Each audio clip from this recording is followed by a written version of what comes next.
ሉሲ አሁን ላይ የሎሚ አለመደወል ግራ አጋብቷታል። እንዴት ሎሚ አልደወለችልኝም? ምን እያደረገች ነው? ምን ሆና ነው? ምናልባት ለራሷ እያደረገች ይሆን ወይስ ይሄ ተረገመ ሮቤል አልወደቀላትም ማለት ነው? ምንድነው ነገሩ እያለች ስልኳን አስሬ እያገላበጠች ታያለች።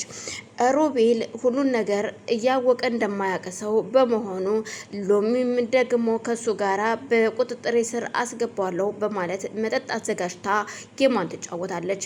እሱም ልክ እንደ ውሃ የሚጠጣው ነው ነገር ከልበስ እያረገ ሲጠጣ እንዴ ሮቤል ተረጋጋ እንጂ ያለ ድሮህ ልሰክር ነው እንዴ ዛሬ በመጠጥ ምን እያደረክ ነው በማለት ታናግረዋለች። አይ ምሰክር መስሎች ነው? አይመስለኝም። ብቻ ግን ጨምሪ ዝም ብለሽ አንቺ ቅጭ በማለት መጠጡን መጠጣት ጀመረ። ሉሲ በተከታታይ ስልኮቿን እያገላበጠች አስር ታያለች። የሎሚ አለመደወል ግራ አጋብቷታል። ሮቤል ከዛ ቤት መውጣት እንዳለበት የሱ ሬሳ ወጥቶ እኔ እዛ ቤት መኖር አለብኝ ብላ ታስባለች። እናም ሎሚን ያደረገችው ሮቤል ቤቱ ካርታ ላይ እንዲፈርምና ሮቤል እዛ ቤት ለማስወጣት ነበረ ህልሟ። እናም ሉሲ እዛ ቤት ለመግባት ስለዚህ ያላት አማራጭ ሉሲ ለቤተሰቦቿ ስትል ሎሚ ደግሞ ሉሲ ያዘዘቻትን ነገር መተግበር ትፈልጋለች። እናም ወረቀቱን አዘጋጅታ እንዲፈርምላት ሮቤል ቁጭ ብላ የተጫወተች ነው። በዛን መሃል ሱራፌል ለሉሲ ደውልላትና መገናኘት እንዳለባቸውና ማውራት እንዳለባቸው ሲጠይቃት ብዙም ፍቃደኛና ደስተኛ ባትሆንም ግን እንድታገኘው እሺ ትለዋለች። እሱም ነገሮችን አስተካክሎ በጣም ጥሩ ይልሽ አንድ ነገር ልንገርሽማ አሁን የምፈልገው ነገር አንድና አንድ ነው። እሱም ደግሞ ሎሚ የት ነው ያለችው የሚል ጥያቄ ይጠይቃታል። ምን ነው ሎሚን ገደልካት አይደለ ወይ? ለምን ትጠይቀኛለህ? በማለት አፊዛበት ትታው ትሄዳለች። ከዚህ በኋላ ነገር ያለው ለራስ ጥቅም ምንም ነገር እንዳትጠይቀኝ፣ እኔ ካንተ ጋር የማወራበትና ጊዜን የማቃጥልበት ጊዜ የለኝም። እኔ ትናንትና ከቤት ተቀጥሬ የሰራሁት ሉሲ ሳልሆን ዛሬ ላይ ያለችዋ በጣም ማናጀሯ ጎበዟና ታታሪዋ ሉሲ ነኝ በማለት ተገላምጣው ትሄዳለች። እሱም ደግሞ በቃ ሎሚ ሞታለች ማለት ነው፣ ገድላታል ካለችኝ ሎሚ ሞታለች ማለት ነው እንጂ ያለ ምክንያት እንደዚህ ልትለኝ አትችልም በማለት ግራ ተጋብቶ ወደ ቤት ሄዳል።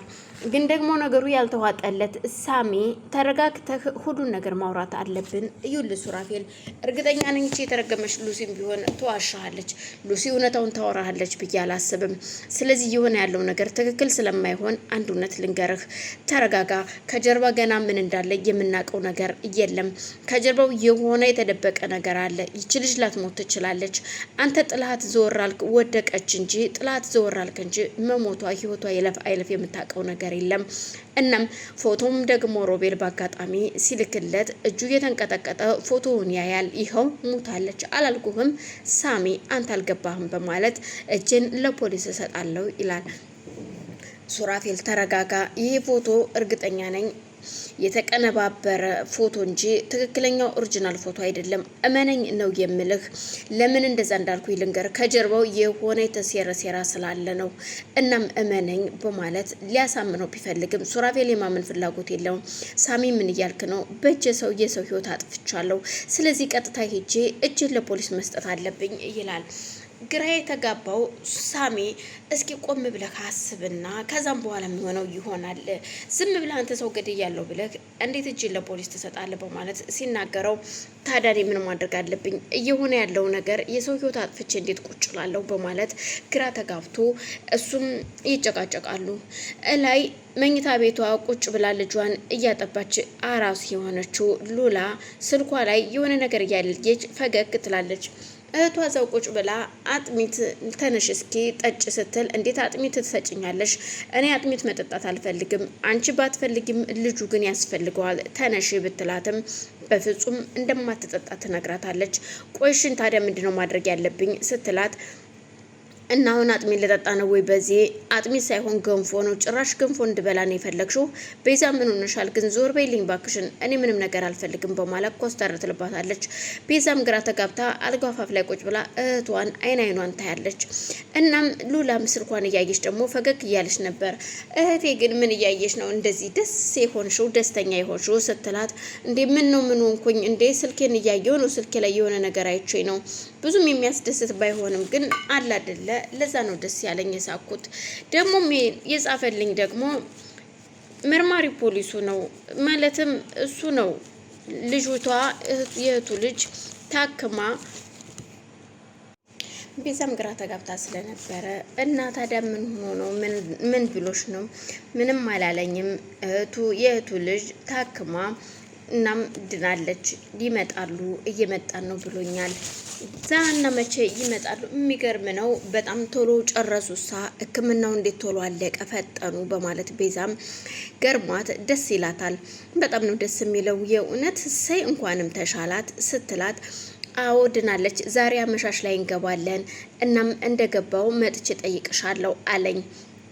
ግን ቆይ ለምን እንደዚህ ያልሽኝ እህቴ ቤዝ ምንድነው እሱ ስትላት፣ አይ ምንም በቃ ደስ ስትይኝ በቃ ፈገግ ስትይ ደስ አለኝ በማለት አዎ ምክንያቱም እሱ ባለትዳር እኔ ደግሞ የልጅ እናት ነኝ፣ ምክንያቱም ሌላ ነገር እንዳትጠረጥሪ ብዬ ነው በማለት ቤዛን ለማሳመን ትሞክራለች።